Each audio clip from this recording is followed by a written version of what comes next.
Students, मैं रोहित शुक्ला स्वागत करता हूं आप सभी का गायत्री एजुकेशन क्लासेस में।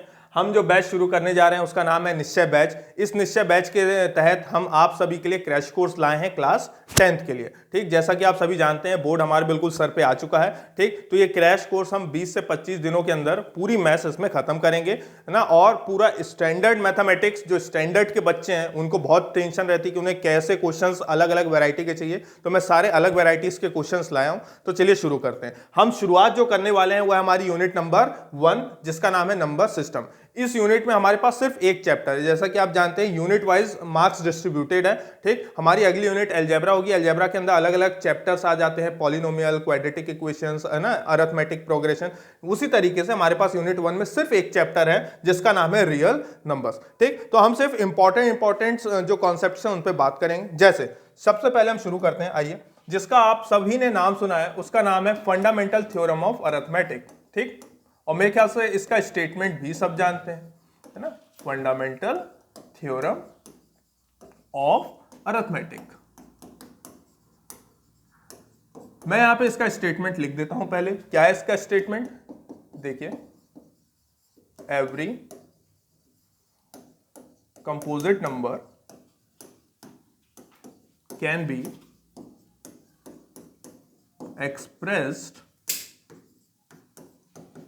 या फिर हम फैक्टराइज्ड भी लिख सकते हैं, एज ए, है ना, एज ए प्रोडक्ट ऑफ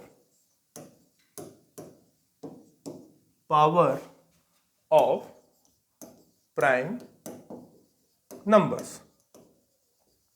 ये इसका स्टेटमेंट होता है ना। हालांकि स्टेटमेंट अधूरा है, हमें इसमें ये भी लिख देना चाहिए साथ में कि दिस फैक्टराइजेशन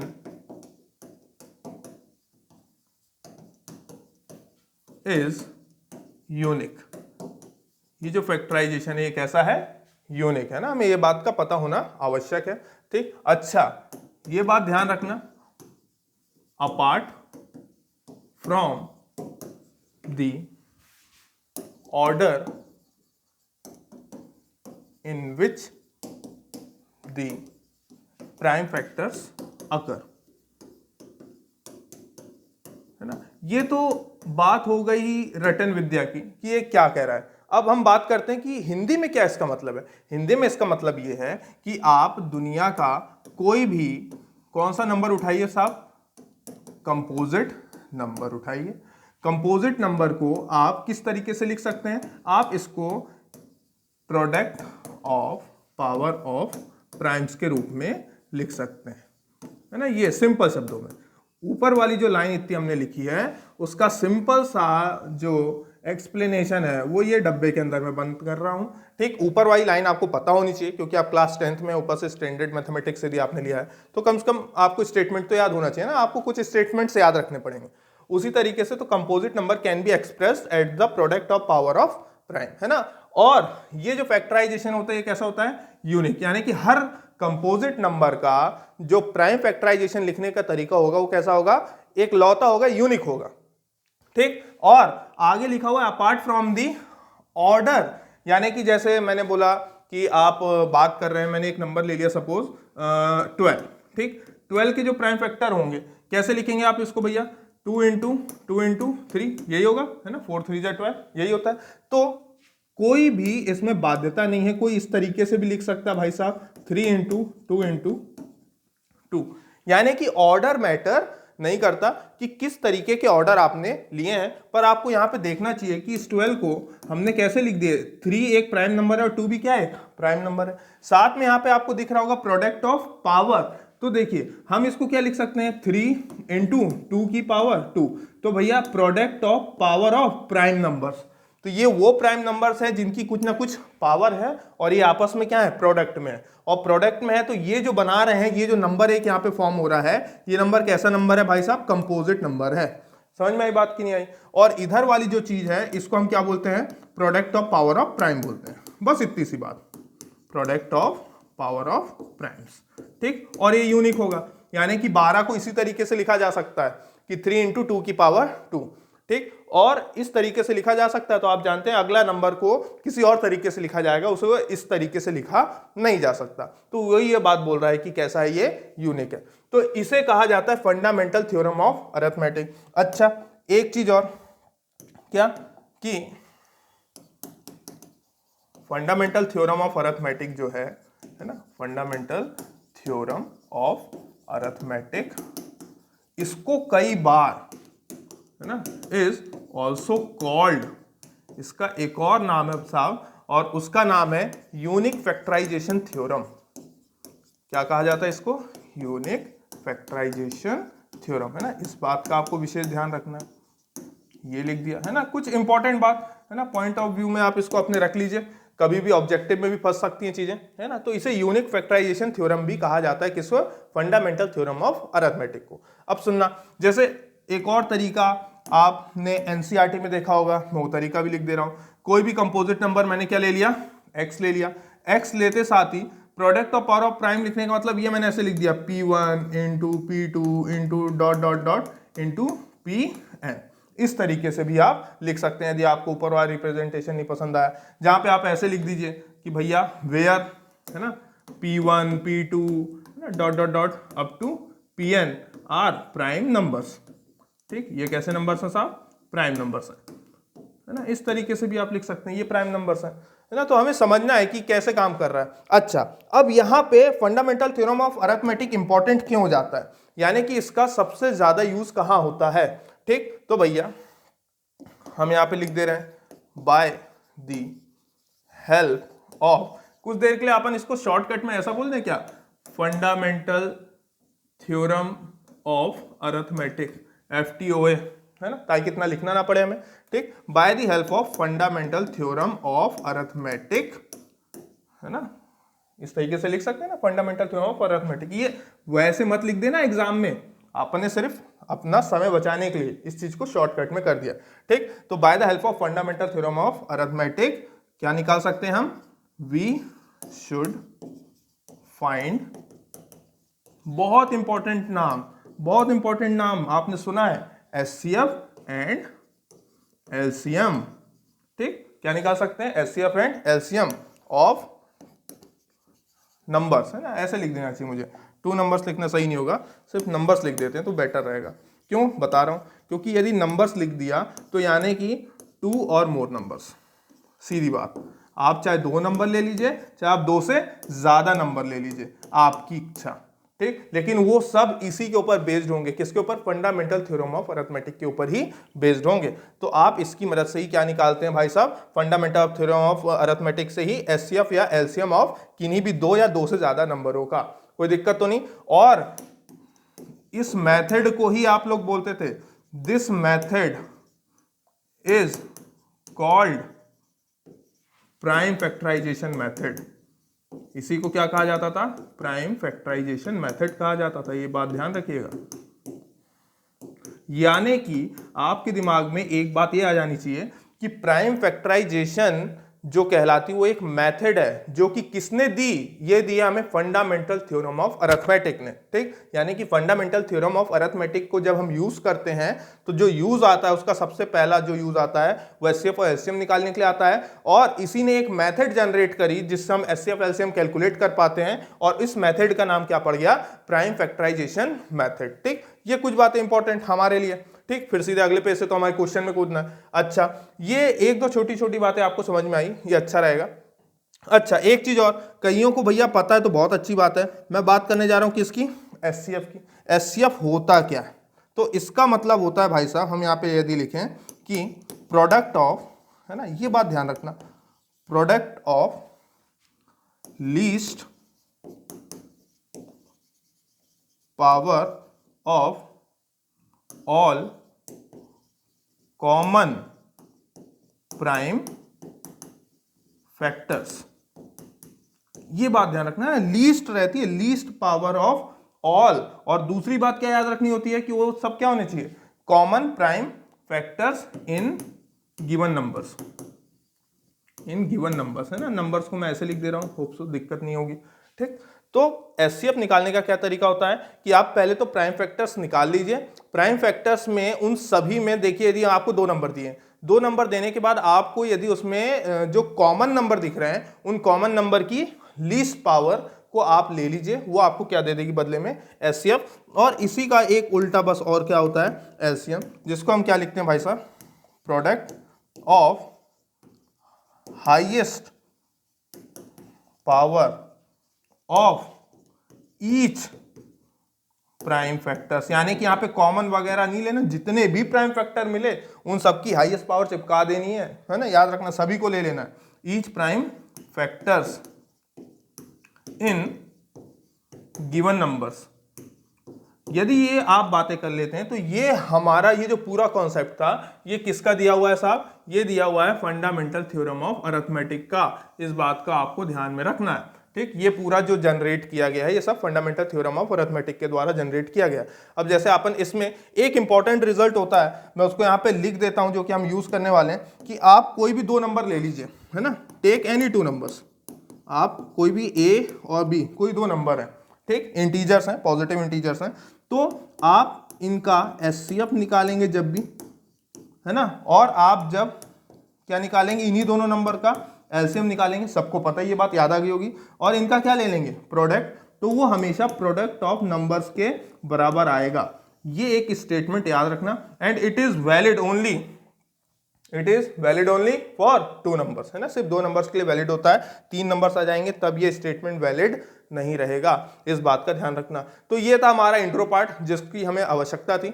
अब सीधे अपन आते हैं क्वेश्चंस। देखिए क्वेश्चन नंबर 1 पढ़िए साहब, है ना। क्वेश्चन नंबर 1 आपके पास है, if 2 positive integers p and q are written as p इतना दिया हुआ है हमें और q हमें इतना दिया हुआ है, where a and b are prime numbers, उन्होंने बोल दिया a और b क्या है, प्राइम नंबर्स हैं, देन वेरीफाई, हमें ये स्टेटमेंट वेरीफाई करना है जो आपने पीछे लिखा, ठीक। तो भैया देखिए बड़े ही आसान से शब्दों पे बात करें, हमें यहाँ पे दिया हुआ है भाई, क्या दिया हुआ है, क्योंकि, है ना, सिंस का मतलब क्या होता है, क्योंकि p हमें दिया हुआ है कितना, लिख लेते हैं a स्क्वायर और b क्यूब, और q हमें कितना दिया हुआ है साहब, a क्यूब और b दिया हुआ है, where a and b are prime numbers. अब हमें वेरीफाई करना है क्या, तो पहले हम निकाल लेते हैं भाई साहब, पहले तो एलसीएम बता दीजिए, एलसीएम ऑफ p और q क्या होगा। तो अब यही सिखाना था कि एलसीएम कैसे निकालते हैं। तो एलसीएम इन दोनों नंबरों का निकालना है, ठीक। ये दोनों नंबर ऐसे दिखाई देते हैं, तो एलसीएम निकालने के लिए आपको सभी नंबर ले लेने हैं। तो सभी नंबर कौन दिख रहे हैं, ए दिख रहा है और बी दिख रहा है, सी होता तो सी भी ले लेता, किसी एक में होता तो भी ले लेता। तो ये मैंने एक ए ले लिया और एक मैंने क्या ले लिया, बी ले लिया, ठीक। और ये दोनों के बीच में क्या डाल दिया, प्रोडक्ट। अब ए की मैक्सिमम पावर कितनी दिख रही है, यहाँ पे 3 दिख रही है, मैक्सिमम पावर 3 ले लिया, एलसीएम में मैक्सिमम लेते हैं, ठीक। और बी की मैक्सिमम पावर कितनी दिख रही है, 3, ये ले लिया। अरे बात समझ में आई कि नहीं। तो ऐसा करते साथ ही हमारे पास ये क्या आ गया, ए क्यूब इंटू बी क्यूब, है ना, यानी कि ए क्यूब बी क्यूब, ये हमारा भाई साहब एलसीएम है। उसी तरीके से हम क्या निकाल सकते हैं, एचसीएफ ऑफ पी और क्यू बता दीजिए। तो एचसीएफ ऑफ पी और क्यू में कॉमन नंबर, तो एक तो ए कॉमन है और एक बी कॉमन है, इनकी लीस्ट पावर को कंसिडर करेंगे। लीस्ट पावर ए की यहाँ पे 2 दिख रही है और बी की लीस्ट पावर कितनी दिख रही है, 1 दिख रही है, ठीक। तो ये हमारे पास हो जाएगा कितना साहब, ए स्क्वायर बी। अब वो हमसे बोल रहे हैं वेरीफाई करना है, तो वेरीफाई करना है तो यहाँ पे इस स्टेटमेंट में आप देख रहे होंगे इक्वल्स टू लगा हुआ है, ठीक। क्योंकि इक्वल्स टू लगा हुआ है तो हम क्या करेंगे, सबसे पहले इसका लेफ्ट हैंड साइड कंसिडर करेंगे। लेफ्ट हैंड साइड में उन्होंने हमें दिया हुआ है भाई साहब कि आप एलसीएम ऑफ पी क्यू को लीजिए और एचसीएफ ऑफ पी क्यू को लीजिए, और इनका प्रोडक्ट जब निकालेंगे तो किसके बराबर आना चाहिए, पी क्यू के बराबर आना चाहिए, ठीक है भाई। तो एलसीएम हमने निकाल लिया है, ये मैंने एलसीएम की जगह वैल्यू सब्स्टिट्यूट कर दी, ए क्यूब और बी क्यूब। एचसीएफ की जगह हमें वैल्यू सब्स्टिट्यूट करना है, तो ये हमने कर दी भाई साहब, ए स्क्वायर इंटू बी। ऐसा करते साथ ही हम इनका मल्टीप्लाई कर सकते हैं। मल्टीप्लाई जैसे ही करेंगे तो ये हो जाएगा ए की पावर 3 2 कितना हो जाएगा भाई साहब 5, और बी की पावर कितनी हो जाएगी 4। ये बात हमें समझ में आई। अब जरा देखो p कितना दिया हुआ है, इतना दिया हुआ है, मैं इसको तोड़ने वाला हूं, a की पावर 5 और b की पावर 4। तो a की पावर 5 और b की पावर 4 है, तो मैं इसको ऐसा लिख सकता हूं क्या, बताइए।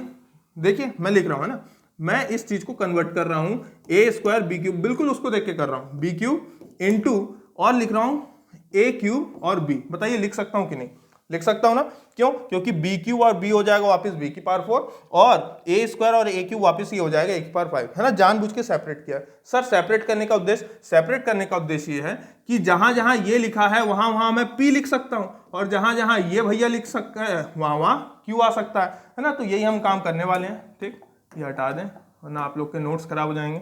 तो सुनिएगा भाई, ये ऐसा करते यहाँ पे आ जाएगा p और यहाँ पे क्या आ जाएगा q, है ना, क्योंकि a स्क्वायर b क्यूब की जगह हम p लिख सकते हैं और a क्यूब b की जगह हम q लिख सकते हैं। तो जरा देखिए ये किसके बराबर आ गया, RHS के बराबर आ गया। आप देख सकते हैं RHS हमारा क्या था, PQ था।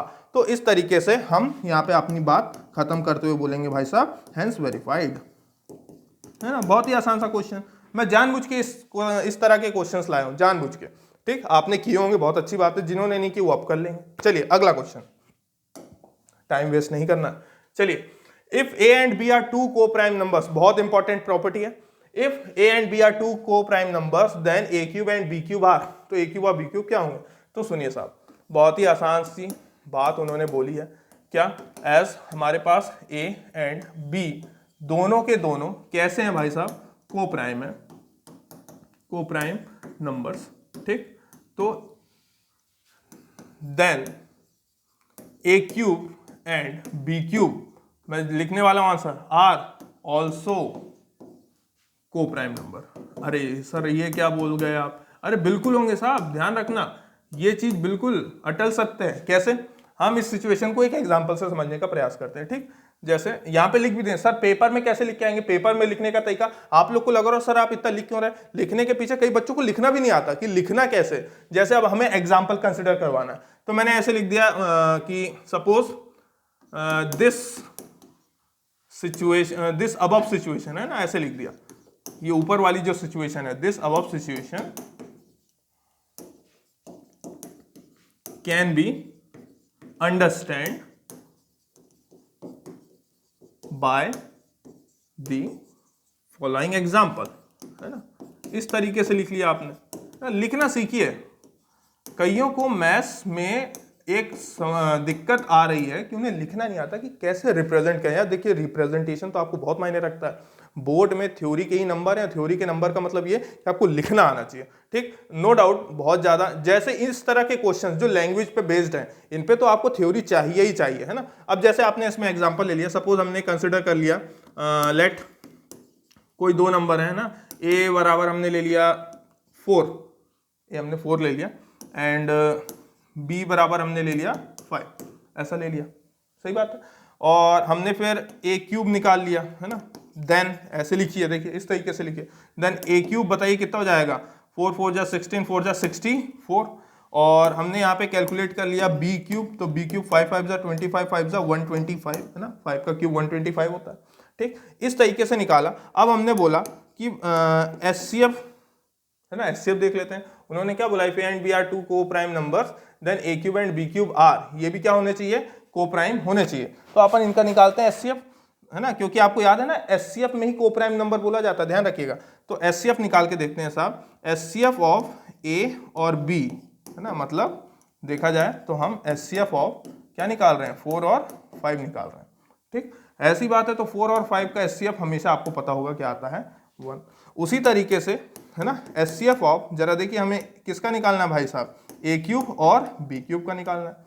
तो a क्यूब और b क्यूब का जैसे ही हमें HCF निकालना है, इसका मतलब बेसिकली हमें किसका किसका निकालना है, 64 और 125 का HCF निकालना है। और इन दोनों के बीच में कुछ भी कॉमन नहीं है, इसलिए इसका भी HCF क्या आएगा, 1। तो वही बात कही गई है भैया कि इन दोनों के HCF क्या आ रहे हैं, 1, यानी कि कुछ भी कॉमन नहीं है। और आपने मेरे ख्याल से ये पढ़ा होगा कि भैया, नहीं पढ़ा है तो अपन अगले नेक्स्ट वीडियो में बात पढ़ने वाले हैं, है ना। आज तो हमारे पास बहुत सारे क्वेश्चन है HCF और LCM पे बेस्ड। ठीक, तो सुनिएगा, जब भी HCF में 1 आता है, यानी कि वो दोनों नंबर क्या होते हैं, को प्राइम, है ना। हमेशा ध्यान रखिएगा, जब भी HCF 1 आता है तो जिन नंबरों का आपने HCF निकाला होता है वो दोनों नंबर आपस में क्या होते हैं, को प्राइम। बी रिमेंबर, इस बात का ध्यान रखना। तो यहाँ पे बोला जा सकता है हेंस, है ना, यहाँ पे बोल दे रहे हैं क्योंकि सिंस, है ना, A and B are what, coprime, है ना, को प्राइम नंबर है, या फिर सिंस भी लगाने की जरूरत नहीं है, A and B are coprime. और ये इंप्लाइज कर रहा है कि a cube and b cube are also coprime, है ना, ऐसा लिख दीजिए इस तरीके से। देखिए बढ़िया सुंदर सुंदर राइटिंग, मजा आएगा दिखने में। ठीक, तो hence a cube and b cube are also को प्राइम।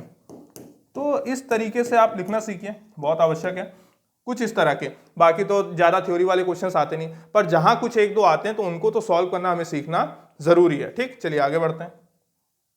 अगला क्वेश्चन आपके सामने ये रहा है ना। अरे मस्त क्वेश्चन है, मजा आएगा करने में। बताइए क्या करें। दिया हुआ एक क्वाड्रेटिक है ना in terms of n can be expressed as a product of only 2 prime factors. तो चलिए पहले तो इसका प्राइम फैक्टर निकाल लेते हैं। प्राइम फैक्टर निकालने का तरीका सभी को पता है मेरे ख्याल से, N square plus 3n minus 4। अरे यानी कि चुपचाप फैक्टराइजेशन करना है। कितना हो जाएगा, 4 लाना है ना, तो एन स्क्वायर प्लस इसको लिख दे रहा हूँ 4n माइनस 4, यही आएगा है ना। n कॉमन जैसे ही आप लेंगे तो अंदर आ जाएगा n प्लस 4 मेरे ख्याल से, और -1 जैसी कॉमन लेंगे तो यहाँ पे भी आ जाएगा n प्लस 4। ऐसा करते हमारे पास एक फैक्टर आ रहा है n-1, एक फैक्टर हमारे पास आ रहा है n प्लस 4, दोनों लीनियर फैक्टर हमारे पास आ गए। ठीक, अब वो लोग क्या बोल रहे हैं, इसके आगे बात कर रहे हैं ना। अभी हमने इसके दोनों प्राइम फैक्टर्स निकाल लिए। Where n is a natural number, ठीक है भाई, उन्होंने ये भी बोल दिया है कि जहां पे जो n है वो क्या है, एक नेचुरल नंबर है। ठीक है भैया, ये भी कंसिडर कर लिया। ये सारी बातें ध्यान रखनी बहुत आवश्यक है। आगे find the values of n, हमें n की वैल्यूज निकालनी है, जिसके लिए कि फॉर विच लिखा हुआ है, जिसके लिए कि the given expression is an even composite number, कि जो गिवन एक्सप्रेशन है वो कैसा होना चाहिए, इवन कंपोजिट नंबर होना चाहिए। तो भैया to be even composite number है ना, even composite number one of the factor, सभी लोग जानते हैं कि one of the factor should be what, 2। यदि इन दोनों का मल्टीप्लाई करूं और वो इवन फैक्टर होना चाहिए, तो इवन फैक्टर होने के लिए कम से कम किसी एक फैक्टर का 2 होना कंपलसरी है ना, क्योंकि बिना 2 के तो आप उसे इवन बना नहीं सकते, है ना। ये बहुत ही बेसिक बात मैंने लिखी है मेरे ख्याल से। ठीक, यदि ऐसी बात लिखी है तो मैंने बोला कि मान लीजिए मेरा पहला फैक्टर n-1 क्या है, 2।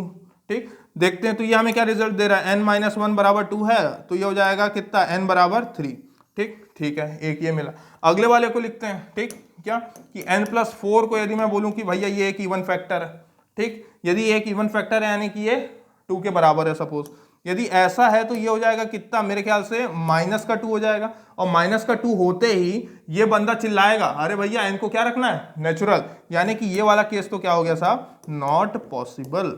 ये वाला केस क्या है हमारे पास, नॉट पॉसिबल। यदि ये नॉट पॉसिबल है यानी कि n की वैल्यू क्या हो गई, 3 हो गई। ठीक, तो n बराबर 3 के लिए ये जो क्वाड्रेटिक पॉलिनोमियल लिखा हुआ है इसे मैं एक्सप्रेस कर सकता हूं 2 प्राइम फैक्टर्स के रूप में। ठीक, जहां पे n हमेशा कैसा रहेगा, नेचुरल नंबर। तो n की वैल्यू हमारे पास क्या आ चुकी है, 3 आ चुकी है, यानी कि यहाँ पे 3 रख दो तो जो भी आपको आएगा वो अपने आप में 2 प्राइम फैक्टर्स का प्रोडक्ट होगा, ध्यान रखना। ठीक, अगला है ना, घर पे करते रहना, उसमें नंबर रख लेना। चलो, m and n are positive integers such that this and this, है ना, 2 नंबर दिए हुए हैं।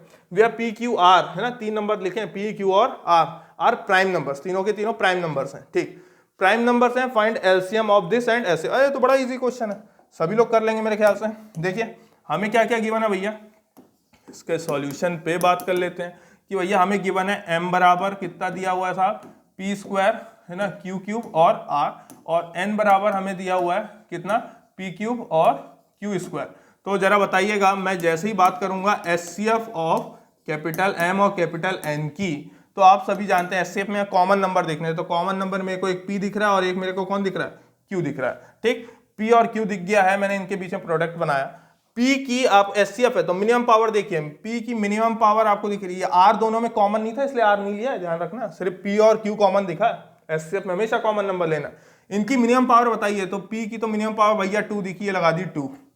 Q की मिनिमम पावर आपको 2 दिखी है, लगा दी 2। ये आ गया HCF बड़ा आसानी से, तो ये हमारा HCF है P स्क्वायर और Q स्क्वायर। उसी तरीके से हम कैलकुलेट कर लेंगे LCM of this M and N।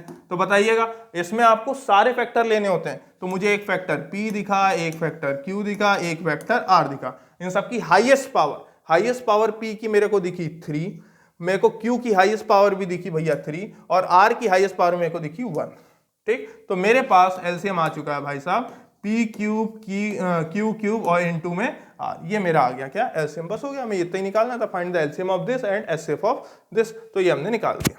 ठीक, बड़ा ही आसान सा काम चल रहा है, तो आसान सा क्वेश्चन था। चलिए अगला क्वेश्चन आपके सामने रहा। ठीक, let A and B be 2 positive integer, हमें A और B को क्या रखना है, 2 positive integer, such that A इतना दिया हुआ है, B इतना दिया हुआ है। ठीक है साहब, तो हमें दिया हुआ है जो, उस पर पहले ही चर्चा कर लेते हैं। ठीक, हमारे पास a जो गिवन है वो p क्यूब और q की पावर 4 है। ठीक, b हमें गिवन है कितना, b हमें गिवन है p स्क्वायर और q मेरे ख्याल से स्क्वायर है क्यूब है, जो भी अभी तो क्यूब लेके चल रहे हैं, क्यूब लिखा, मेरे को लग रहा है स्क्वायर होना चाहिए या तो क्यूब ही होगा मेरे ख्याल से। ठीक, तो क्यूब और 4 स्क्वायर और क्यूब। चलिए करते हैं आगे। Where p and q are prime numbers. ठीक है, प्राइम नंबर्स हैं। If HCF of A B इतना दिया हुआ है और एलसीएम ऑफ दिस नंबर इतना दिया हुआ है, पहले इनका निकाल लेते हैं भैया एचसीएफ कितना है। तो एचसीएफ बताइएगा साहब ए और बी, है ना, इनसे नंबर बदलते रहेंगे, इससे कोई फर्क नहीं पड़ेगा। एचसीएफ ऑफ ए बी बताइए। तो आपको पता है ए और बी में जो कॉमन नंबर दिखे, तो एक पी कॉमन दिखा और एक क्यू कॉमन दिखा, है ना, बीच में इंटू बनाना बंद कर रहे हैं।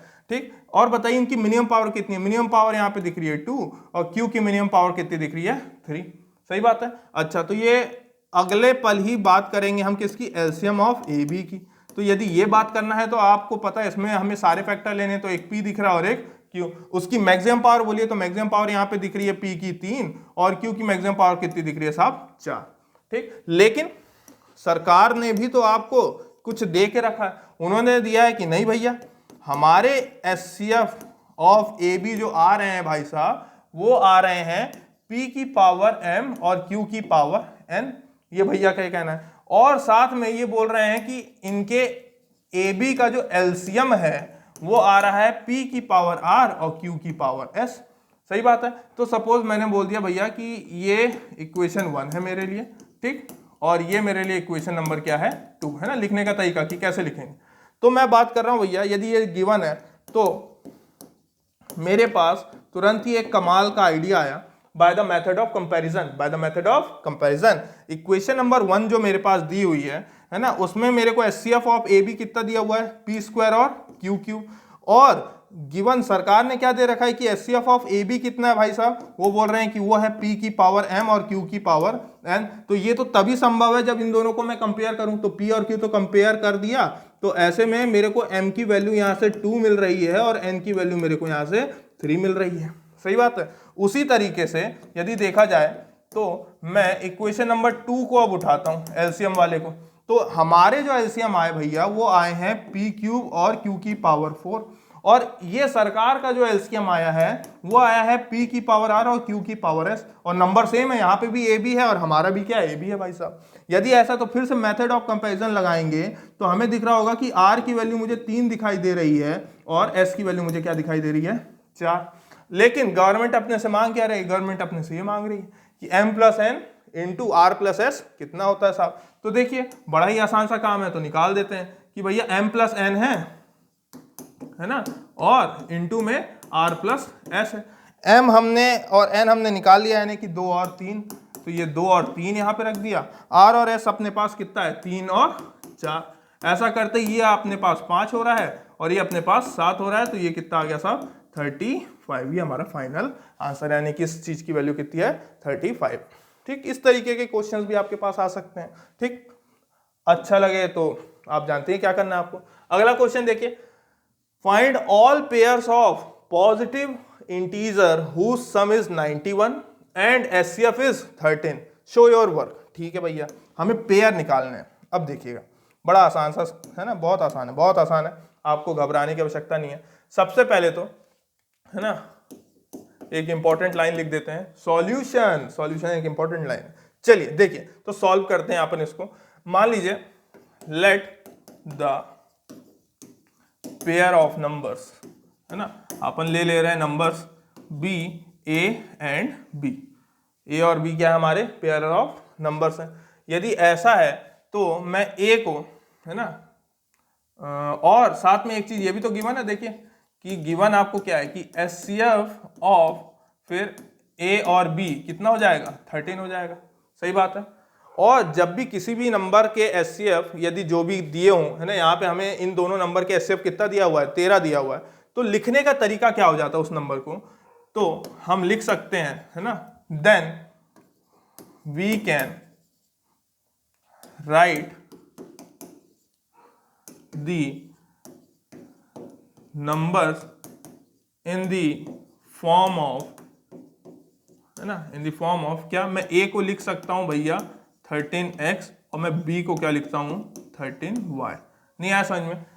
मैं ये लिख सकता हूं, यदि ए और बी का दोनों का एचसीएफ 13 है तो एचसीएफ का मतलब क्या होता है? कॉमन, यानी कि ए और बी में दोनों में कॉमन क्या रहा होगा? 13 कॉमन रहा होगा, तभी तो उनका क्या है? वो एचसीएफ है। एक्स और वाई क्या है? जहां पे एक्स और वाई है को प्राइम नंबर्स, है ना?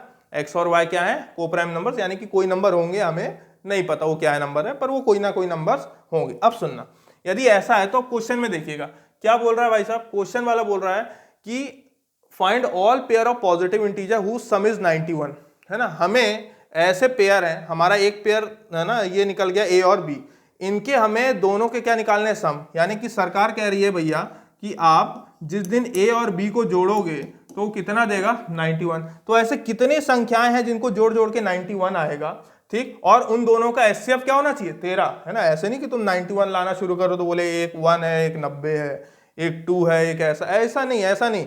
वो क्या बोल रहे हैं कि ये दोनों नंबरों का जोड़ 91 आना तो चाहिए, लेकिन कंडीशन लगा दी कि दोनों का जिस दिन एचसीएफ निकालोगे उस दिन वो एचसीएफ भी कितना होना चाहिए? 13 होना चाहिए। अब क्या करें? तो ए की वैल्यू तो मेरे पास कितनी है? 13x, बी की वैल्यू मेरे पास कितनी है? 13y, बराबर में कितना चल रहा है? 91। इस तरीके से करेंगे। यदि ऐसा तो मैं देखो इनमें 13 कॉमन निकाल सकता हूं, तो ये हो जाएगा x प्लस वाई बराबर कितना? 91। और सबको, अरे बात समझ में आई कि नहीं आई?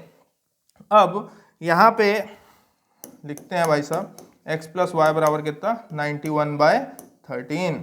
अरे नहीं आया समझ में? इस तरीके से जब करेंगे तो ही काम बनेगा।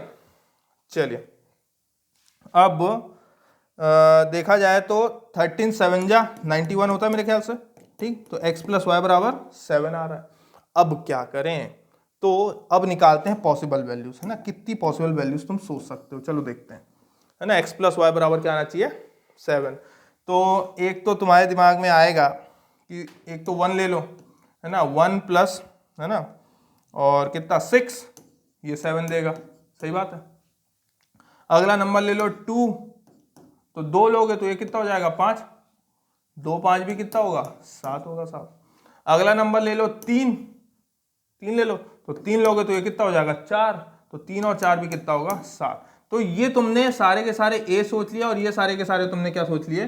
बी सोच लिए, है ना? इतनी बात तुम्हारे समझ में आई होगी। उन्होंने बोला है कि find all pair of positive integer, सारे पेयर निकालने हमें, सारे पेयर। तो निकालते हैं। ये तो हमने किसकी वैल्यू निकाली? ए और बी बोल रहे हैं, सॉरी ये एक्स और वाई है ना, ये एक्स और वाई, अपना एक्स और वाई चल रहा है ना, इसको अपन रखा है यहाँ पे, एक्स और वाई को यहाँ पे रखा है अपन ने, ठीक? तो ये एक्स है और ये वाई, इसको ढंग से कर दें, ये एक्स, ये पॉसिबल एक्स है और ये पॉसिबल वाई। अच्छा, पॉसिबल एक्स और पॉसिबल वाई मिल गए, तो पॉसिबल एक्स की वैल्यू एक्स की जगह रखो और पॉसिबल वाई की वैल्यू वाई की जगह रखो, यानी कि सब में 13 का मल्टीप्लाई कर देते हैं, सब में 13 का मल्टीप्लाई कर देते हैं। तो ऐसे में हमारे पास जो पॉसिबल पेयर्स आएंगे ना, यहाँ पे लिख देता हूं, अब डायरेक्ट आंसर लिखेंगे, पॉसिबल पेयर्स, पॉसिबल पेयर्स जो होंगे क्या हो जाएगा भाई साहब? एक तो 13 होगा, है ना, और है ना, ये तो टेबल ही बन गया, दिख रहा होगा, ये कितना हो जाएगा? 78, है ना, और ये हो जाएगा 26, और ये हो जाएगा कितना? 65, और ये हो जाएगा हमारे पास 39, है ना, और ये हो जाएगा हमारे पास 52। तो ये वो नंबर हैं जिन सबके आप एचसीएफ निकालेंगे तो एचसीएफ हमेशा 13 आएगा, और इन सबको जब भी जोड़ेंगे हमेशा कितना आएगा? 91 आएगा। इतनी बात आपको समझ में आ गई होगी। अरे आया कि नहीं आया? चलो, तो ये था हमारा फाइनल आंसर, है ना, ये हमारे पास आंसर है भैया, आंसर। देखिए मस्त क्वेश्चन था, बहुत अच्छा क्वेश्चन था। याद रखना, किसी भी नंबर को यदि आपको एचसीएफ दिया हुआ है, उन्होंने बोल दिया किन्हीं भी दो नंबर का एचसीएफ इतना है, तो आप वो जो एचसीएफ दिया है ना, उस एचसीएफ को इस तरीके से इस्तेमाल कर सकते हैं ना, एक नंबर को ए ले लिया, बी ले लिया, और उसके साथ एक्स और वाई लगा दिया, एक्स और वाई को प्राइम, है ना। हमेशा ध्यान रखना, हमेशा एचसीएफ का यूज करिए, हमेशा आपका काम हो जाएगा, ध्यान रखना, ठीक। चलिए अगला क्वेश्चन देखिएगा। इफ एचसीएफ ऑफ 144 एंड 180, यानी कि सरकार आपसे बोल रही है एचसीएफ ऑफ 144 और 180 is expressed in the form of कितना? 13m-16। इस तरीके से ये आपको क्या दिया हुआ सरकार ने भैया? गिवन है ना। बात समझने की कोशिश करिए, ये दिया है उन्होंने ये चीज, ठीक। Find the value of m, तो ये तो उन्होंने दिया है, हम अपनी संतुष्टि कर लें कि कितना है, तो अपन निकाल लेते हैं भाई साहब, है ना। तो बाय, याद है ना, प्राइम फैक्टराइजेशन, तो क्या हो जाएगा? सबसे पहले 144 का निकाल लेते हैं, तो 2 7 14, ठीक। और ये कितना हो जाएगा इस तरीके से ना। कहीं गलती करें तो बता देना भैया लोग, है ना। कैसे बताओगे कमेंट में लिख देना। चलो, अरे कमेंट जानते हो ना, कमेंट में लिख देना। ये ऐसे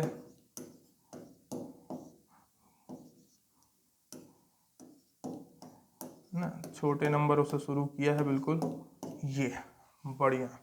अरे आता है, देखे।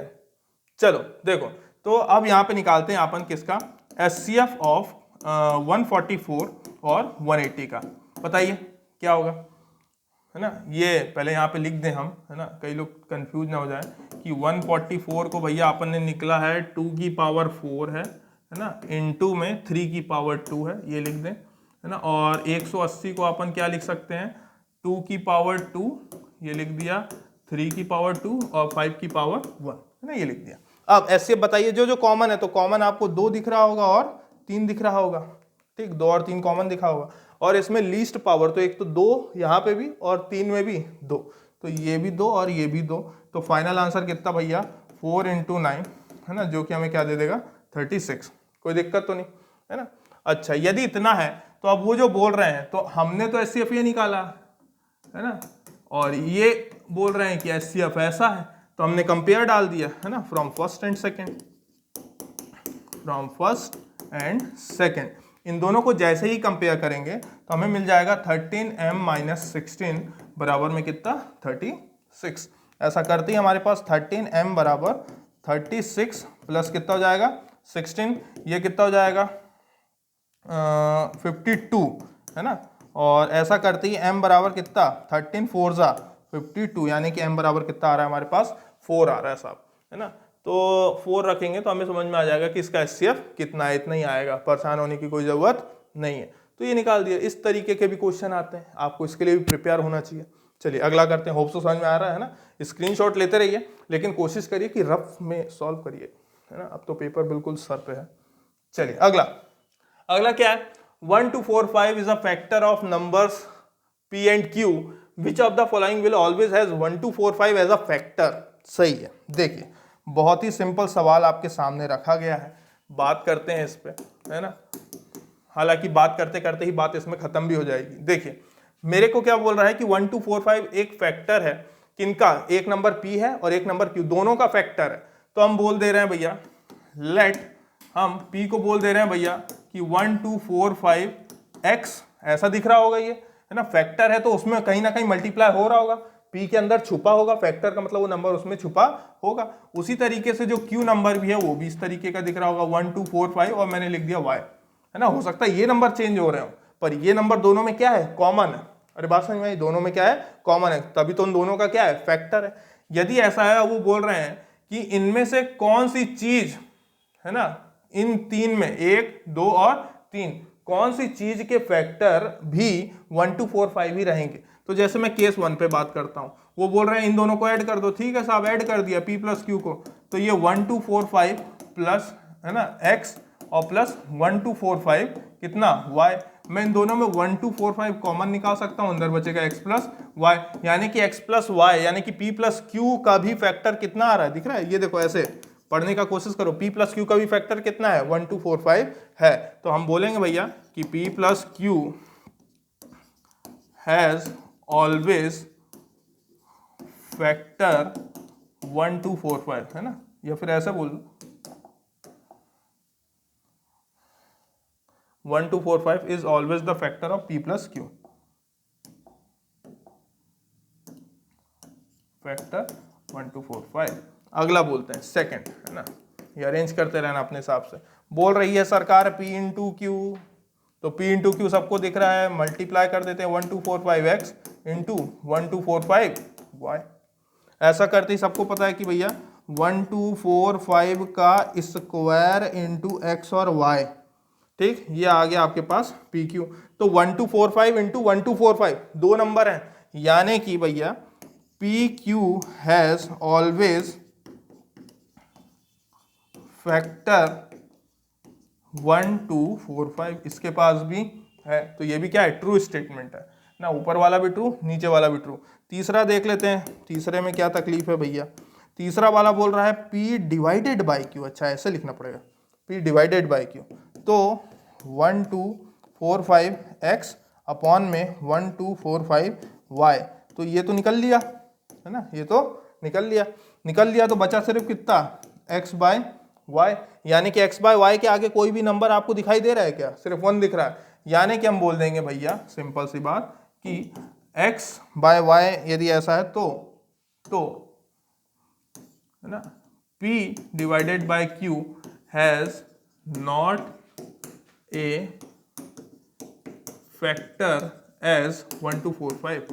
1245 इसका फैक्टर नहीं है ना, इसके पास p डिवाइडेड बाई q के पास 1245 फैक्टर नहीं। ये पूछा था तो कौन सा स्टेटमेंट ट्रू है, स्टेटमेंट 1 ट्रू था, स्टेटमेंट 2 भी ट्रू था, स्टेटमेंट 3 नॉट ट्रू, इस तरीके से है ना। बढ़िया क्वेश्चन है। चलिए अगला क्वेश्चन भैया, अगला आपके सामने रहा, if n is a natural number, है ना, मस्त क्वेश्चन है। If n is a natural number then, फिर से थ्योरी आ गई आपके सामने, 2 into 5 की पावर n प्लस 6 की power n always ends with the digit of what, किस डिजिट से एंड होगा। तो देखिए करते हैं सॉल्व, बड़ा ही आसान सा साधारण सा क्वेश्चन है ना। तो इसको समझने के लिए एक एग्जांपल ले लेते हैं, है ना। एग्जांपल कैसे, let's take different power of 5, है ना, 5 की डिफरेंट पावर लेके देखते हैं।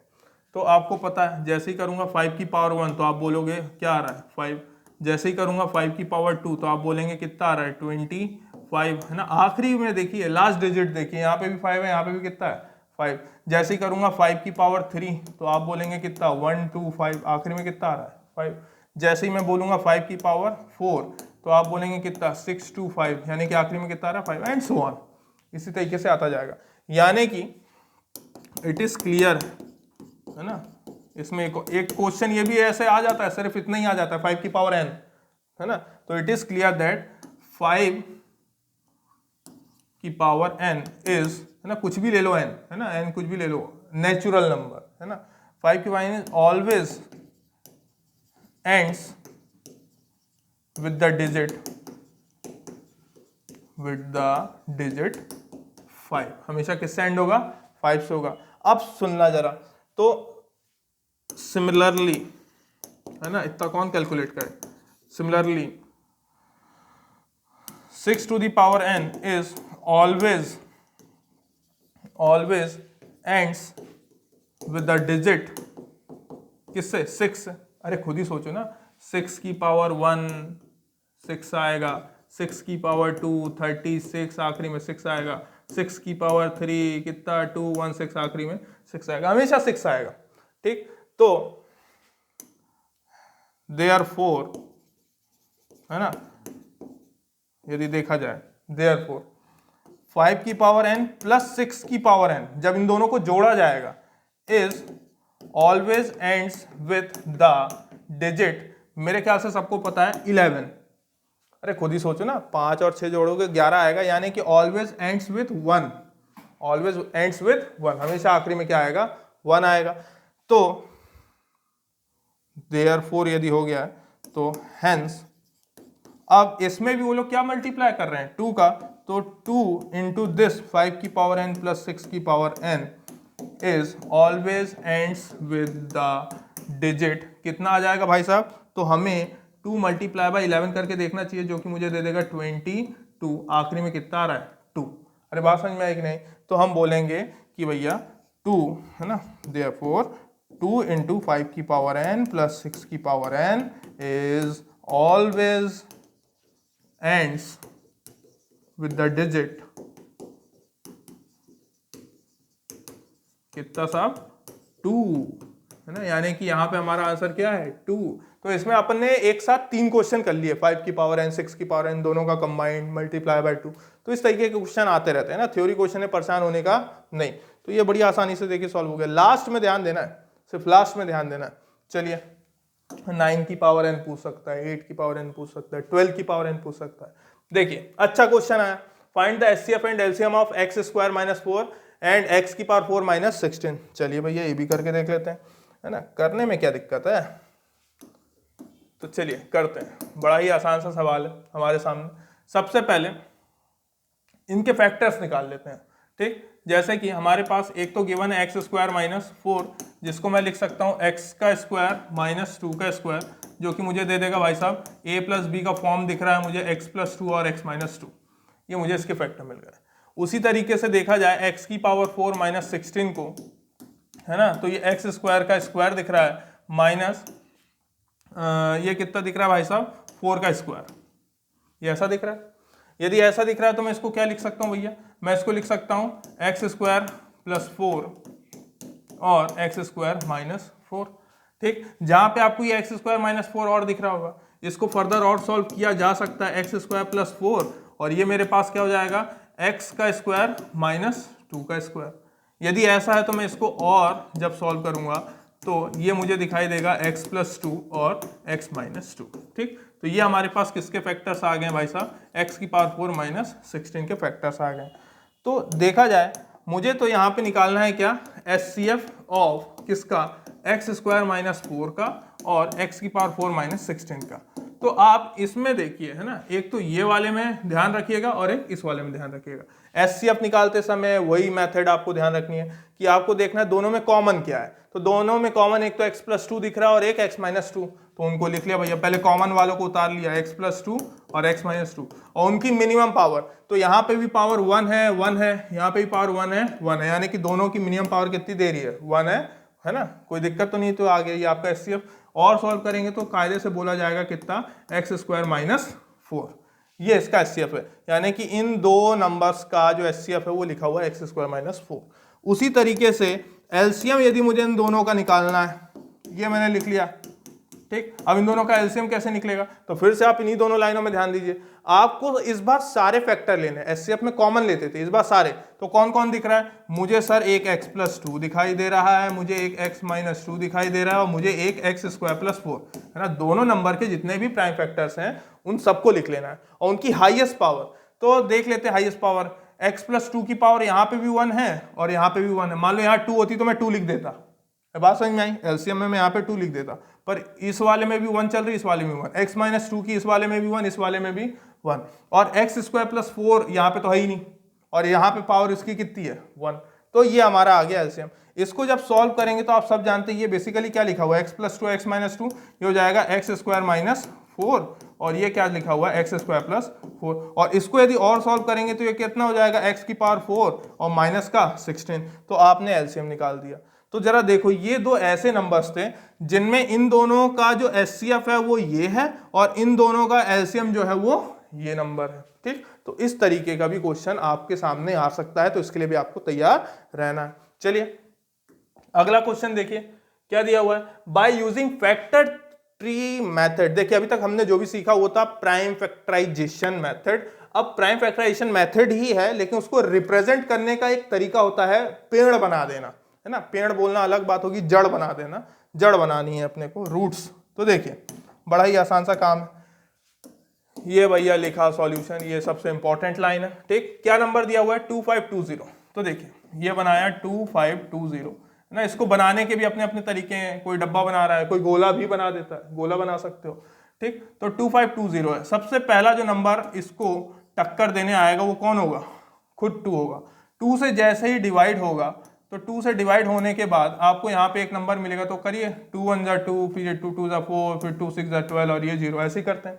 फिर यहाँ पे अगला नंबर इसको जो चैलेंज देने आएगा वो फिर कौन होने वाला है 2, तो यदि 2 होने वाला है तो बताइए क्या हो जाएगा, है ना। अच्छा ये डब्बे आमने सामने रखे होते हैं, है ना, लोग बागों को ऐसे डांस करने लगते हैं, वहाँ पे ध्यान से बनाइए, लाइनें ऐसे रहती हैं, वो तो 2 लाइनें बनी रहती हैं, तो लाइनों में रखना, ठीक। तो कितना हो जाएगा 2 6 जा 12 और ये 3 और ये 0।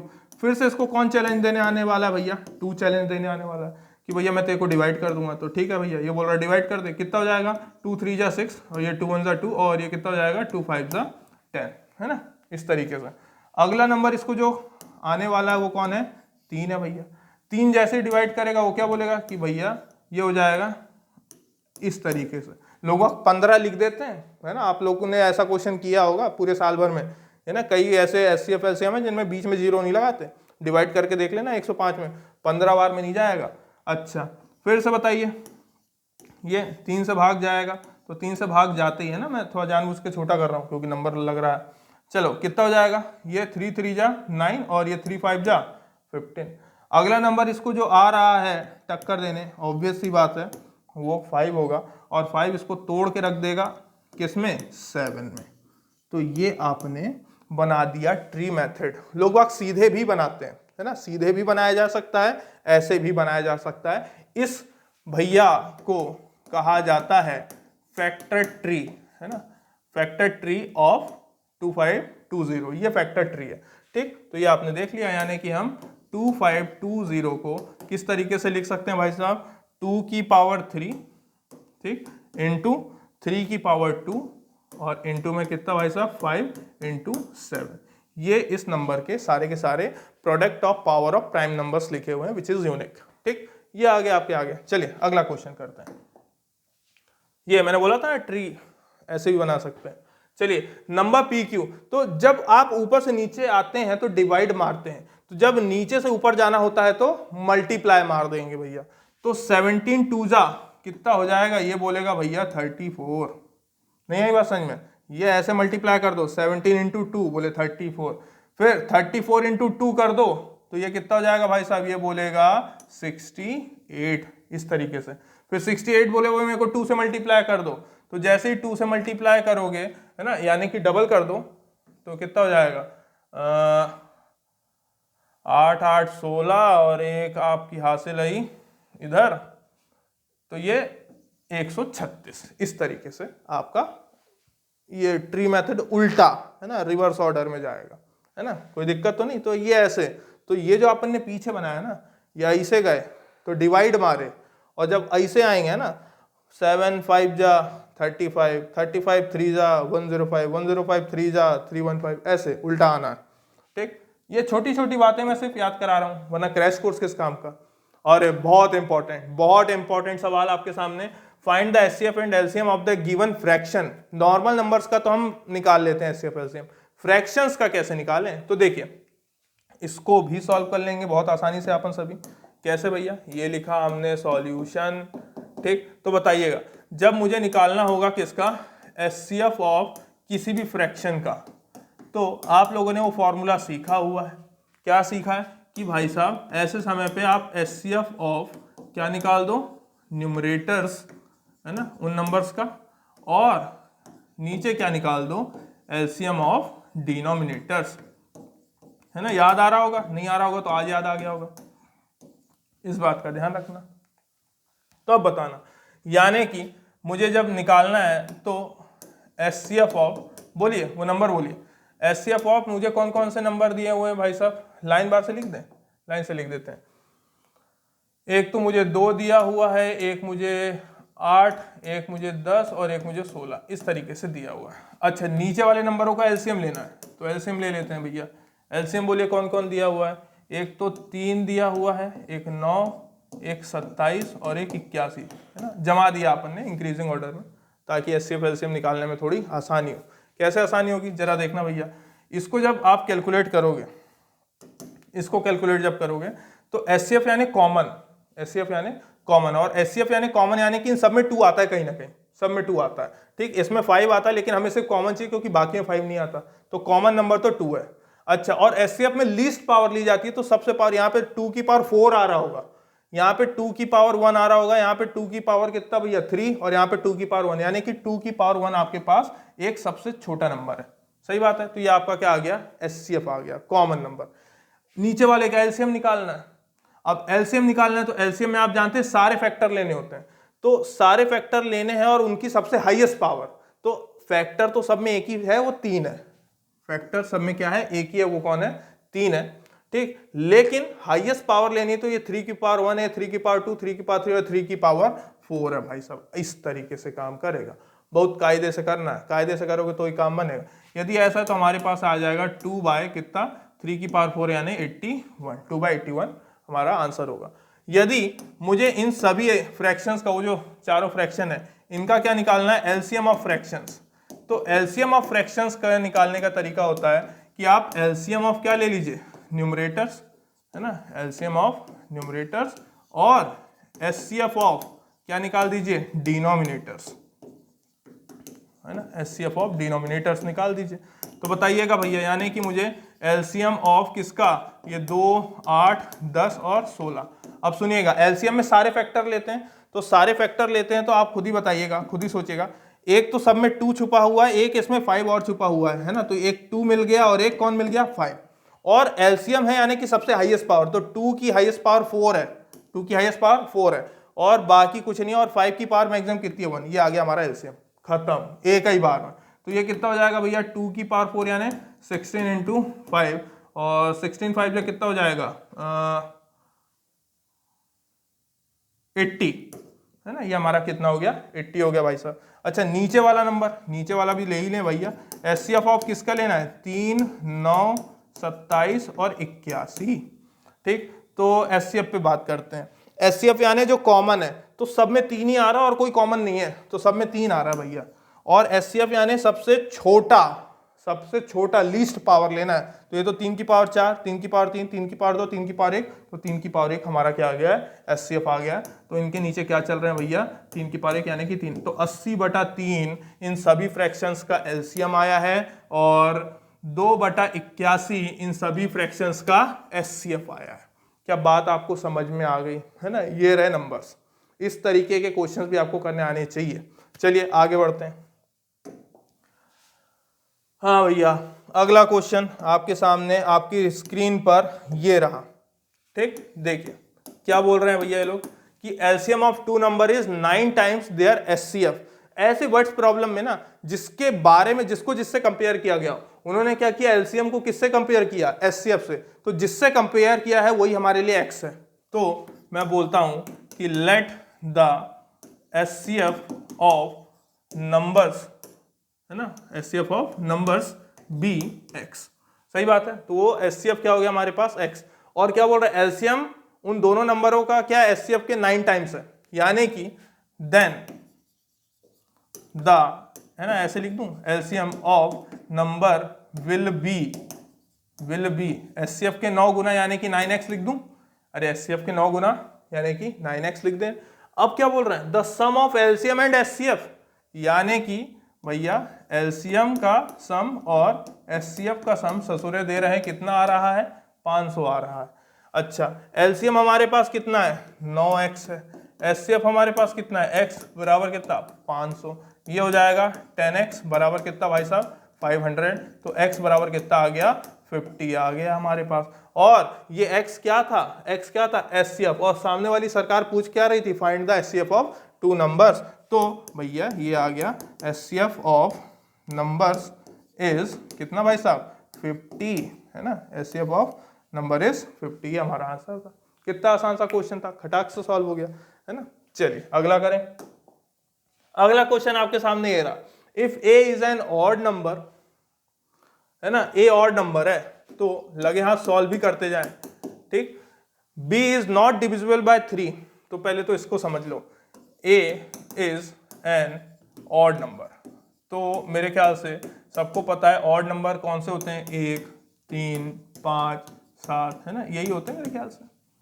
अच्छा b is not divisible by 3, b is not divisible by 3, तो ऐसे कौन से नंबर होंगे, 1 3 से डिविजिबल नहीं होता, 2 हो गया, 3 तो होता है, 4 नहीं होता, है ना, 5 6 तो होता है, 7 एंड सो ऑन।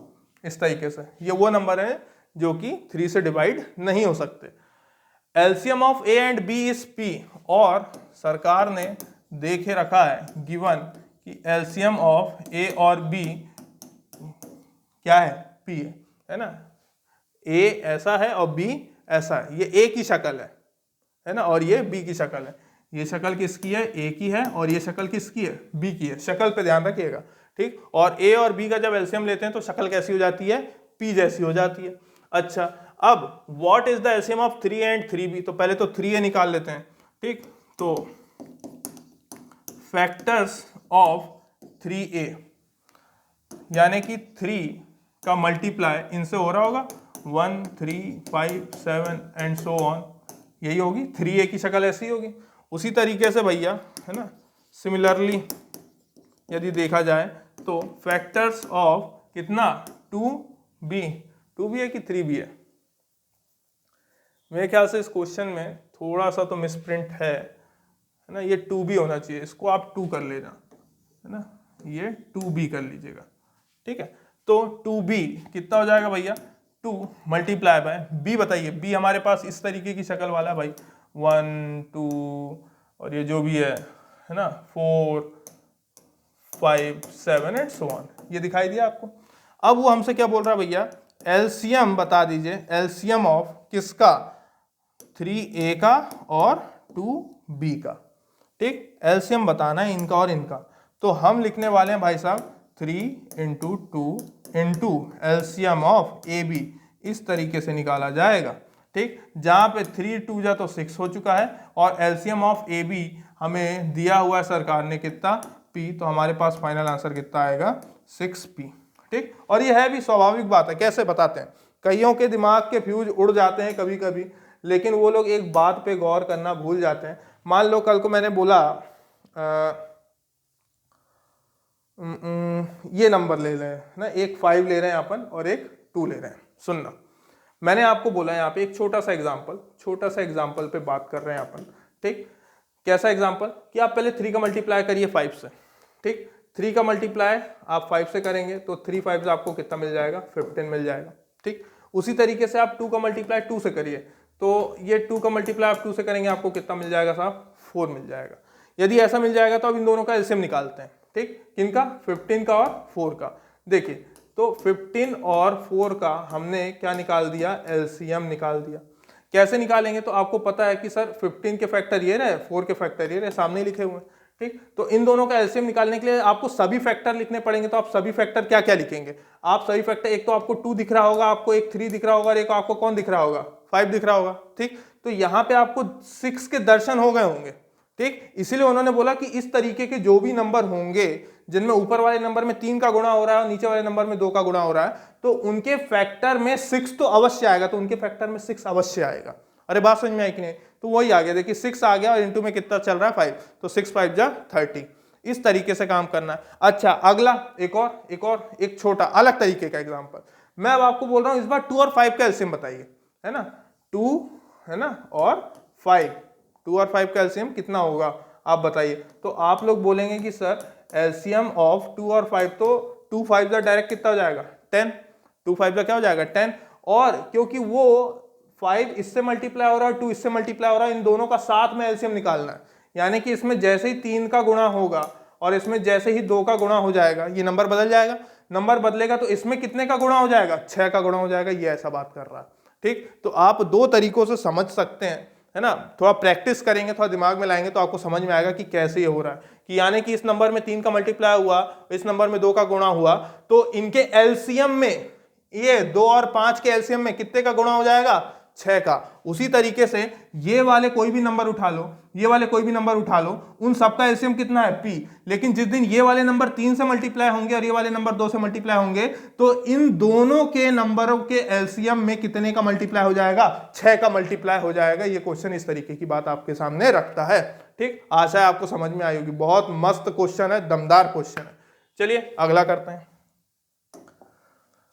हाँ भैया अगला क्वेश्चन आपके पास ये रहा, what is the minimum possible sum of the numbers, है ना, मिनिमम पॉसिबल निकालना है हमें sum of numbers if the LCM and HCF of 2 numbers are 9 24 and 7। तो चलिए करते हैं, बड़ा आसान सा सवाल उन्होंने दिया है ना, सॉल्यूशन पे इसके बात कर लेते हैं। क्या दिया है उन्होंने, पहली बात तो कोई 2 नंबर ले लेते हैं भैया, ले लिया, मान लो हमने एक नंबर ले लिया a और एक नंबर ले लिया b, ठीक। तो a और b का वो लोग हमें बोल रहे हैं कितना भैया, कि एलसीएम दिया है उन्होंने 924, ठीक, और इन्हीं दोनों नंबरों का एचसीएफ उन्होंने हमें दे के रखा है कितना 7, ठीक। और मैंने हमेशा बोला एचसीएफ आपके बहुत काम का है, एचसीएफ आपके बहुत काम का है, क्या कि then a can be written as 7x and b can be written as 7y, इस तरीके से लिखा जा सकता है। और ये भी बता के रखा है मैंने कि जहां पे x y are coprimes, x और y क्या है कोप्राइम है, ठीक, ध्यान रखना, इसमें कोई भी घपला नहीं होना चाहिए, को प्राइम है यानी कि उन दोनों के बीच में कुछ भी कॉमन नहीं है। को प्राइम का मतलब होता है कुछ भी कॉमन नहीं है, यानी कि उन दोनों नंबरों का एचसीएफ क्या है 1, यानी कि HCF of X and Y is 1। इस बात का ध्यान रहे। अच्छा, यदि इतनी बात समझ में आई तो उन्होंने क्या बोला भैया, the minimum possible sum of numbers. अच्छा, अब मिनिमम पॉसिबल सम निकालना है। तो पहले तो ये बताओ, उन्होंने आपको दिया हुआ है कि एलसीएम ऑफ, है ना, ऐसे लिखते हैं ऐसे, एलसीएम ऑफ ए और बी उन्होंने कितना दिया है साहब 924। अब आप तो मुझे बता दो ए और बी का जिस दिन एलसीएम निकालोगे उस दिन कितना आएगा, 7xy आएगा, है ना। अब कईयों के दिमाग यहीं पे फ्यूज उड़ गए। अरे खुद ही सोचो, ये दोनों नंबर है, इन दोनों का एलसीएम निकालना है। क्या निकालना है, एलसीएम। एलसीएम में ऑल पॉसिबल फैक्टर्स लिखे जाते हैं, ऑल पॉसिबल फैक्टर। तो एक फैक्टर साथ है ना, यहाँ पे लिख के दिखा दे रहा हूं मैं, ठीक। ये 7x है ना, एक नंबर कोई 7x है और एक नंबर कोई 7y, ठीक। कोई नंबर है यहाँ पे जिसका a और इसका नाम b। तो मैं बोल रहा हूँ भैया एलसीएम ऑफ a और b पहले बता दो मुझे, एलसीएम ऑफ a और b। तो सारे पॉसिबल फैक्टर, तो एक तो 7 दिख रहा है, एक x दिख रहा है ना, मल्टीप्लाई है, और एक y दिख रहा है। इतनी बात आपको समझ में आ गई होगी, ठीक। यदि इतनी बात समझ में आ गई है तो इन सब की मैक्सिमम पावर, तो यहाँ पे सबकी पावर कितनी है 1, है ना। तो फाइनल आंसर कितना आएगा 7xy, ठीक। तो वही मैंने लिखा है कि एलसीएम ऑफ ए बी कितना है 7xy, यदि मैंने इस तरीके के नंबर एज्यूम किए हैं, ठीक। अच्छा, और बगल में क्या चल रहा है 924, ठीक। यदि ऐसा है तो एक्स वाई बराबर कितना 924 डिवाइडेड बाय कितना हो जाएगा 7। डिवाइड करके देखते हैं भैया क्या हो जाएगा। ये तो 7 × 7 और फिर 7 × 3 = 21 और फिर हो जाएगा 7 × 2 = 14, ठीक। तो x और y यानी कि x और y का प्रोडक्ट कितना लाना है 132 लाना है। अब 132 लाने के क्या क्या तरीके हैं, है ना, देखो ध्यान रखना है ना, हमें ऑल पॉसिबल फैक्टर्स देखने हैं कैसे लाएंगे। तो सबसे पहले तो भैया x और y बराबर को मैं 1 × 132 लिख सकता हूं, है ना। और जिन्हें नहीं आता उनके लिए भैया, है ना, उनके लिए बहुत जरूरी घोषणा, आप कृपया फैक्टराइज कर लीजिए बाय प्राइम फैक्टराइजेशन। कितना 2 × 6 = 12, 2 × 6 = 12, ये 2 × 3 = 6, 2 × 3 = 6, ठीक। इस तरीके से 3 × 1 = 3 और ये 11, 1 × 11। तो कितने नंबर हैं, ये 4 नंबर हैं। इन 4 नंबर को जोड़िए तोड़िए, ठीक। एक तो 132 × 1। अगला आप क्या कर सकते हो कि एक बार आपने 2 ले लिया, एक बार आपने सिर्फ क्या ले लिया 2, और ये 2 × 3 = 6, 6 × 11 = 66, है ना, इस तरीके से। अगला आप नंबर क्या लिख सकते हैं कि हो सकता है आप बोल रहे हो ये हो जाएगा 4, कितना हो जाएगा 4, है ना, 2 × 2 = 4, तो ये आपने एक बार ले लिया 4 इंटू कितना 33, ऐसा भी तो ले सकते हैं, सही बात है ना, इस तरीके से।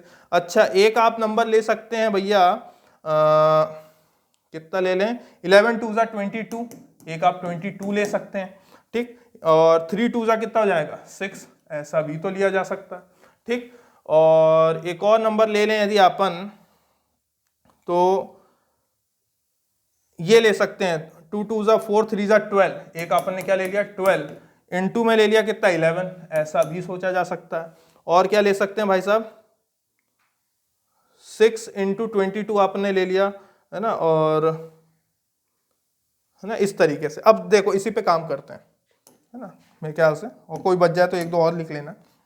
अब क्योंकि आप करके देखेंगे तो आपको समझ में आएगा। क्या आपको ये समझना होगा कि 1 और 132 है, 2 और 66 है, इसको मैं नहीं ले सकता, कंसिडर ही नहीं कर सकता। क्यों सर, क्यों बता रहा हूं, क्योंकि जहां पे x और y को तुमने बोल के रखा है दोनों के दोनों क्या है को प्राइम होने चाहिए, दोनों के दोनों को प्राइम होने चाहिए, यानी कि दोनों में कोई भी कॉमन फैक्टर नहीं होना चाहिए। और आपको पता है 66 के अंदर 2 छुपा होता है, 66 के अंदर 2 छुपा होता है ना, ये 2 × 33 हो जाता है। बात समझ में आई कि नहीं, यानी कि इसको तो कंसिडर ही नहीं करूंगा, इसको कंसिडर कर सकता हूं, ठीक, क्योंकि दोनों क्या है को प्राइम।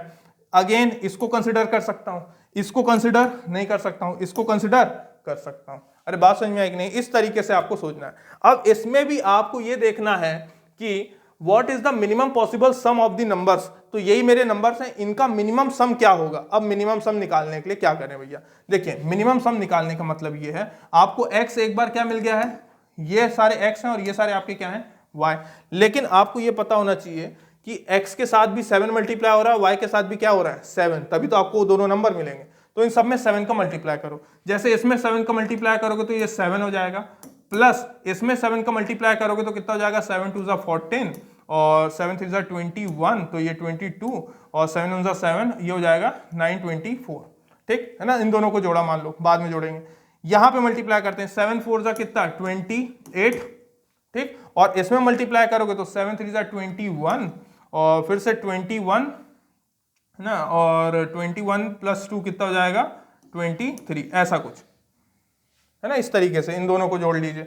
ये वाले पे बात करेंगे तो ये कितना हो जाएगा भैया, ये तो 77 हो गया, और ये कितना हो जाएगा 7 2 जा 14 और 7 जा 7 और ये 1, ठीक 84। इन सबको जोड़ने में आपको इतना पता है, इसको जोड़ने में सबसे मिनिमम पॉसिबल सम दिखाई दे रहा है। देखिए ये तो कैसे, क्योंकि ये कितना हो जाएगा 7 3 10 और 1 11 है ना, हासिल आई कितनी भाई साहब 1, और 8 और 8 कितना 16, 161। और आपको पता है ये तो खुद अपने आप में 231 हो गया, ये तो 924 हो गया। तो मिनिमम पॉसिबल सम किन दो नंबरों को लेके आ सकता है, तो मैं बोलूंगा भैया 12 और 11 को लेके आ सकता है। और 12 और 11 जब लोगे तो ये तो मेरे लिए मेरे x थे और मेरे y, ठीक, मेरे x और मेरे y कहने का मतलब ये दोनों कैसे हैं, को प्राइम, और इन दोनों में 7 का जैसे ही गुणा किया तो ये मेरे लिए वो a है और ये मेरे लिए वो b है। a b ये सब थे, लेकिन ये मेरे पास मिनिमम सम लेके है ना, मिनिमम सम। तो ये मेरा फाइनल आंसर होगा, ठीक। तो 84 और 77 मेरे वो दो अजीज नंबर है जिन दोनों का सम क्या है 161 है, और इन दोनों का एचसीएफ कितना है 7 है, और एलसीएम कितना भाई साहब 924 है, ठीक। तो ये था हमारा एक दमदार क्वेश्चन। इस तरह के क्वेश्चंस के लिए तैयार रहिए, तभी आपको मजा आएगा। चलिए एक आखिरी स्लाइड बची है, आए हाय बहुत मस्त क्वेश्चन, इसके साथ हम खत्म करेंगे और फिर हम कल एक नए टॉपिक पे बात करेंगे, एचसीएफ एलसीएम के वर्ड्स प्रॉब्लम और फिर इररेशनैलिटी के proof.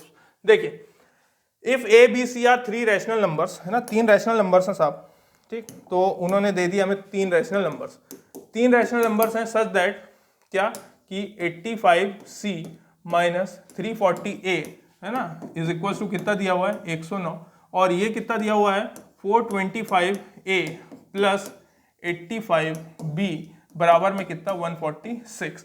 Then the sum of A B and C is, तो सम निकालना है इनका, तो सम निकालने के लिए जोड़ देते हैं। चलिए जोड़ दिया, तो जोड़ते साथ ही क्या क्या होगा भाई साहब, तो ये देखिए यहाँ पे दिख रहा होगा 425 में से क्या घटाना पड़ेगा 340, और ये कितना आ गया A, प्लस हमारे पास ये लिखा हुआ है 85B और प्लस हमारे पास लिखा हुआ है 85C, ठीक। ये इस तरीके से जोड़ना है ना, और ये कितना हो जाएगा भैया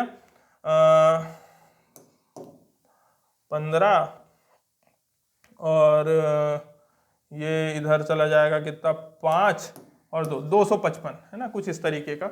अच्छा और ये कितना हो जाएगा 5 और ये गया 8, तो ये हो जाएगा हमारे पास 85A प्लस 85B और प्लस का कितना भाई साहब 85C है ना। सब लोग देख रहे होंगे बड़े आसानी से, तीनों में कॉमन आ रहा है 85, तो 85 कॉमन निकाल लिया, अंदर बचा A plus B plus C बराबर कितना 255, और ऐसे करते हुए हमारे पास A plus B plus C बराबर कितना आया है 255 बटे कितना भाई साहब 85, ठीक। डिवाइड करते हैं तो